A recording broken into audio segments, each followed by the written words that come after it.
Saludarte, Luis Carlos.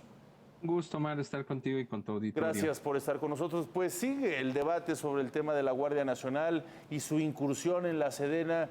En primera instancia, ¿ustedes cómo lo han visto en Causa en Común?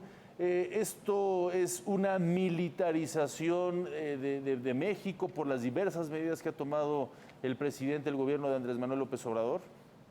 Pues creo, en primera instancia, creo que a la sociedad se nos mintió al pensar que la Guardia Nacional, como habían planteado en el 2019 los legisladores, sería de un mando civil con capacidades civiles, y todo lo que hemos visto durante estos más de 3 años que tiene de implementación la Guardia Nacional es ver que más del 70% de los miembros que pertenecen a la Guardia Nacional provienen de las Fuerzas Armadas, por lo cual pues prácticamente es un organismo militar, lo cual también tiene una indicación tanto de una ética como de un entrenamiento de índole militar que contraviene a los procesos de seguridad pública que se dan en el país, que deberían de ser de corte civil. Claro, porque ¿dónde está lo peligroso haciendo esta comparativo, en esta realidad, ¿no? La ética y el entrenamiento militar contra un comportamiento civil. ¿Dónde está esta línea divisoria? Precisamente porque deben ser las fuerzas civiles las que estén a cargo de la seguridad social.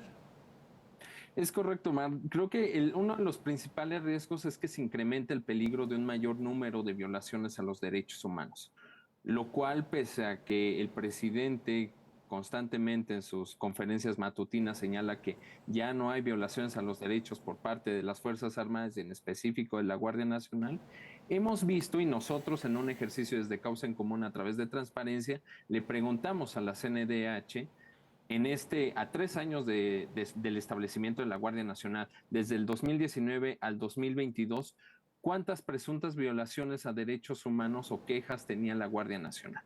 Y acá es el dato impactante. La CNDH reportó que tiene al menos en sus registros 1,095 quejas de presuntas violaciones a derechos humanos realizadas por miembros de la Guardia Nacional, lo cual es una mentira de que ya no existen violaciones en las Fuerzas Armadas.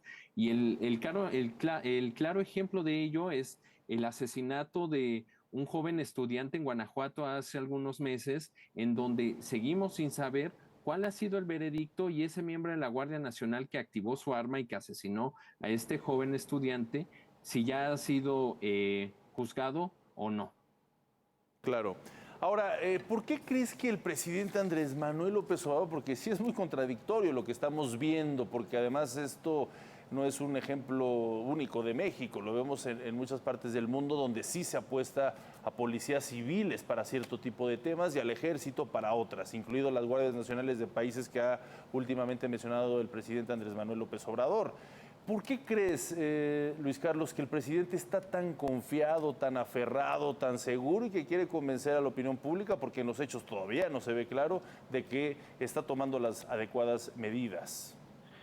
En primera es vender esta lógica de que las Fuerzas Armadas tienen una mejor aprobación social y que las policías, lo cual es correcto de acuerdo al INEGI, pero que resulta insuficiente para el análisis. Tú no puedes tener a las instituciones que tienen mayor aprobación social para actividades de seguridad. Es decir, en un símil, no puedes tener a instituciones como la UNAM, que tiene una aprobación institucional y social mayor que las Fuerzas Armadas, a cargo de la seguridad pública. Por eso es risorio en este sentido. La cuestión acá es, ¿qué pasa cuando las Fuerzas Armadas están desplegadas y el mismo INEGI pone la lupa en aquellas ciudades o entidades en donde ya hay un despliegue de más tiempo de las Fuerzas Armadas? Y el caso emblemático es Fresnillo, en donde el 97% de su población tiene miedo de vivir en Fresnillo, de Sí. acuerdo al INEGI. Entonces, y hay un despliegue total de los tres órdenes, de la Guardia Nacional, de la Sedena y de la Marina en Fresnillo, y no ha reducido esos índices. La otra cuestión, Omar, es ¿qué les hace pensar que esta estrategia, que no ha funcionado durante 16 años, ahora va a funcionar? Es decir, la fórmula es la misma: que las Fuerzas Armadas estén desplegadas en el espacio público en tareas de seguridad, ¿qué les haría pensar de que va a cambiar el rumbo cuando después de 16 años de esta fórmula no ha servido? Entonces, creo que también es un punto de inflexión para analizar y evaluar qué se puede hacer y si las Fuerzas Armadas o están rebasadas o no tienen las capacidades suficientes para atender este tipo de problemas, pues también apostar por otras medidas. Desde Causa en Común planteamos que la vía civil y el fortalecimiento de las policías es el camino para el mejoramiento de la seguridad pública en nuestro país. Claro, pues te agradezco mucho, Luis Carlos Sánchez, investigador de Causa en Común. Ese tiempo tenemos que despedir lamentablemente, pero te pido sigamos en comunicación porque hay mucho, todavía mucho de qué platicar al respecto. Te agradezco mucho, Luis Carlos Sánchez. Muchísimas gracias, estimado Omar. Un saludo a tu auditorio. Hasta luego, un fuerte abrazo. Bien, hasta aquí este espacio informativo. Gracias por acompañarme. Elena Lozano ya se